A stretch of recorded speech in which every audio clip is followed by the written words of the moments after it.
Magandang araw mga kaibigan. Bigyan natin ng reaction, opinion itong post ng MDTV channel.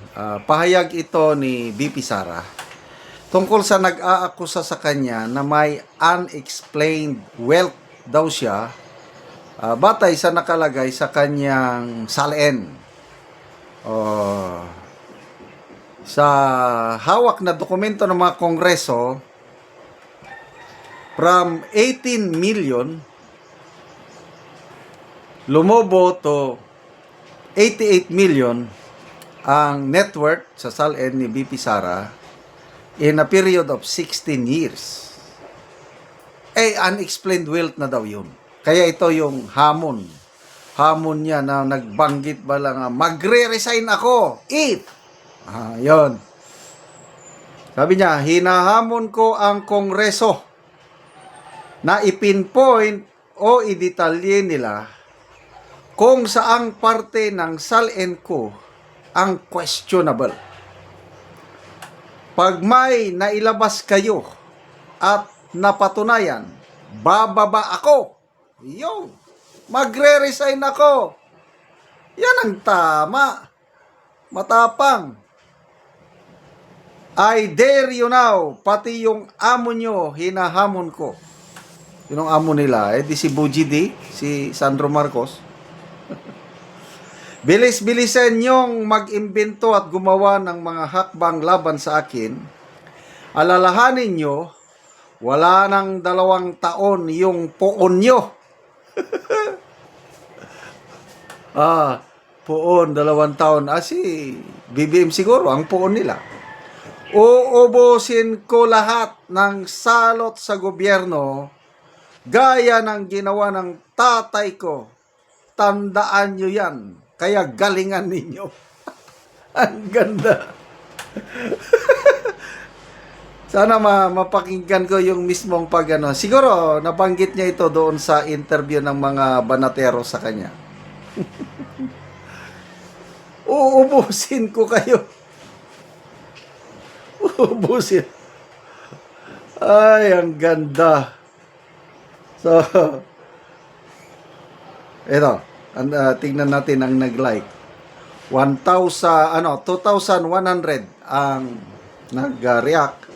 1,400 ang nag-like. 482 ang nag-love. So, almost 2,000. 173 lang ang nag-laugh emoji. So, anong ibig sabihin nito? Mga 95% believe na believe sa ating BP Sara. Pero mayan, uubusin ko kayo. Basta tayo. Lore Fe de Guzman. Hindi maghahamon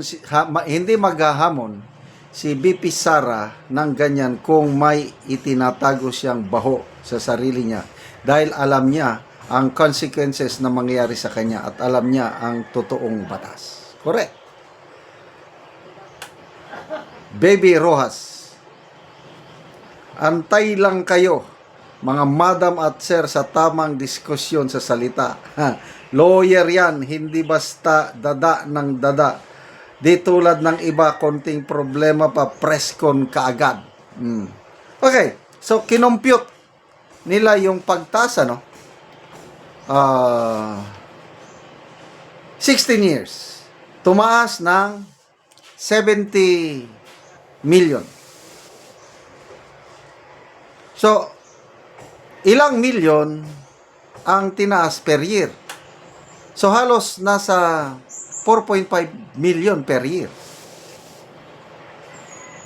Nagtratrabaho ang kanyang husband. Batikang abogado yan, mga karpyo. May law firm. May utang nga si Congressman, yung pamilya ni Congressman Luis Tro, may utang dito kay Attorney Carpio, Manasis Carpio, ng 8 million. Legal services. Hanggang ngayon, di pa binabayaran. So, to me, kung 4.5 o 5 million per year lang ang income ng mag-asawa, may trabaho sila, hindi basta-basta kasing trabaho, katamtaman na yan. Kung ang pagtaas sana is 50 million per year o 100 million per year, medyo questionable na. Itong si Congressman Terry Ridon na sabi niya, lumobo ang income ni BP Sara. Galit na galit eh. Bakit? Wala na ba silang karapatang yumaman? Ang importante dyan is galing sa legal, marangal na pamamaraan. Kaya nga, ang hamon is saan doon, anong year? Hanggang 2025 siguro yan, then, I don't know, 16 years eh. Year 2000 o 2002, something like that. Mula nung nag-mayor siya siguro. Anong year ang may discrepancy? Example, 2016. This is your amount. Biglang naging ganito. So, specific, ipakita nila. Basta general, lang na, unexplained wealth. So, mga kongresista, tatanggapin nyo ba ang hamon? Nakahandang mag-resign ang aming BP. Ibig sabihin, seryoso siya. Hindi na aabot ng impeachment trial. Right now, kung maipakita nyo na mayroong katiwalian sa kanyang salin, magsaya na kayo. Dahil siya na ang first time ko itong marinig yung tungkol sa resign. Kasi nung una yung mga interview, I will not resign. Utang ko itong posisyon ko sa 32 million Filipinos na bumoto sa akin. Kaya resignation is never an option to me. First time niyang nagsabi na bababa ako pag mapatunayan nyo na may diferensya sa aking salin at nagkamit ako ng unexplained wealth na hindi ko maipaliwanag. So ano ngayon? Congressman Loestro, Congressman sino pa? Ridon, Congressman Abante, Congressman Chua. Hinahamon kayo ni BP Sara. Deal ba? O natamimi na kayo? Salamat mga kaibigan sa inyong pagsubaybay sa channel na ito.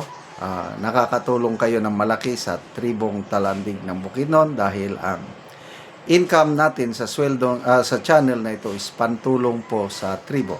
Namimigay tayo ng libreng yero at pako para makapagpatayo naman sila ng mas maayos na tirahan. Panoorin nyo ang video na ito. So, maing buntag na ako diri sa balay ni Lola. Kung bisitahon si Lola. So, maugid ng balay ni Lola di ay. Ayo! So, si Lola. So, mao ni ang balay ni Lola. So, kinanglan gid siya og yero. So, mao ni ang kahimtang ni Lola. So, gipang sapahan na lang og abaka ang iyang balay. So kung muulan, so luoy gud kay ang kahimtang ni Lola. So muni ulanan og tuluan na gid si Lola kung muulan. 68. So ang edad ni Lola 68. So nakay kauban Lola. So si Lola wala daw siya kauban, so siya lang isa diri na puyo sa iyang balay. So so si Lola sa 68 na dili na kayo kadungog. So mo gid na ilang kahimtang tuluan na gid kayo si Lola kung mag-ulan. Ginoo kay gina at hatagan ko. So si Lola senior na siya. Bantay ka.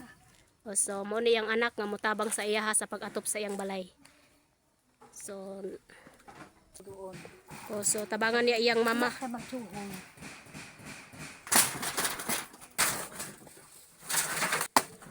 So bitabangan sa iyang anak ang iyang mama sa pag-atiman kay balo na si Lola.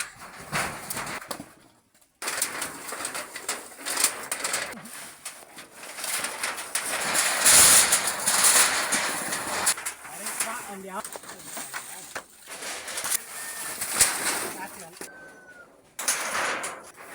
managid og atop. So managyod nindot na kayo di managid tuluan si Lola sa iyang balay.